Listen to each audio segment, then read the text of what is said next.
এখন আমরা যেটা করব সেটা হচ্ছে উনো কার্ড সেট কিন্ডারগার্টেনের 19 নাম্বার যে সমস্যাটা আছে এডিশন অ্যান্ড সাবট্রাকশনের ওপেন এন্ডেড ম্যাথগুলো করতে হবে, সেটা নিয়ে কথা বলবো। সেটার জন্য আপনাকে এখানে আমরা আরেকটা ওয়ার্কশিট, এরকম একটা শিট দিয়ে দিব। এখানে অনেকগুলো প্লাস মাইনাস এগুলো থাকবে, তো এগুলো কেটে আপনি রেডি রাখবেন। আপনার শিশুকে না দেখে এক একটা র্যান্ডম নিতে বলবে, সেখানে এই চিহ্নগুলো সে বসাবে। আচ্ছা, আপাতত আমরা যেহেতু কাটিনি, আমরা এইভাবে হোয়াইট বোর্ড মার্কার দিয়ে করছি। সে দুইটা এরকম ওয়ার্কশিট নিবে, দুইটা উনো কার্ড নিবে, সরি। এরপর সে হয়তো বিয়োগ চিহ্ন দিল, 7 - 3 সে এটা বলবে। গল্প 7 - 3 এটুকু বললেও হবে। একটা ডেটা শিটে সে এটা রেকর্ড করতে পারে চাইলে, অথবা 7 - 3 কত হয় সেটা সে লিখবে, যে এটা 4 হয়।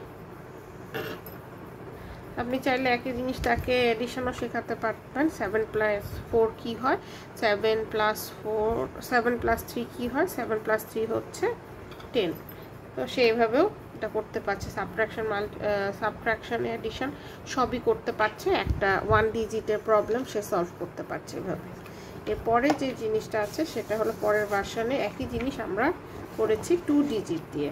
যেমন ধরেন এখানে আমি দুইটা ডিজিট নিলাম, 37 আর হচ্ছে 24 নিলাম। 37 আর 24 আমি হয়তো সাবট্রাকশন করব। 37 - 24 কত আসে, এখানে আসে 3 আর এখানে আসে হচ্ছে 1। তো 37 - 24 হচ্ছে 30। তো এটা সে প্রাইডের প্রবলেম সলভও করতে পারে। আর একদম ছোট বেবি হলে আপনি শুধু তাকে ইকুয়েশন লেখা শিখাবেন, যে এভাবে একটা ইকুয়েশন হয়, 37 থেকে 34 সাবট্রাক্ট করতে হবে, এইটুকু থেকে আপনি স্টেপ বাই স্টেপ শেখালে উপকার পাবেন ইনশাল্লাহ। আপনি এখানে 3টা উনো কার্ড নিয়ে আরেকটা ওয়ার্কশিট পাচ্ছেন। টোটাল 3টা ভার্সন আছে। এখানে আমি নাম্বার নিচ্ছি 7, 5 আর 3। এখানে আপনি এটাকে অ্যাডিশন করতে পারেন। অ্যাডিশন হলে এটা হয়ে যাবে 78। এটা সলভ চাইলে আপনার শিশু সলভও করতে পারে।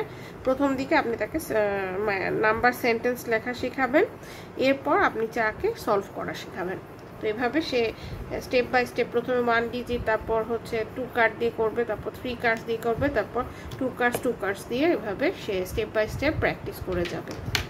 বিভিন্নভাবে কার্ড নিতে থাকবে, বিভিন্ন নাম্বারের কম্বিনেশন আসতে থাকবে আর প্র্যাকটিস করতে থাকবে।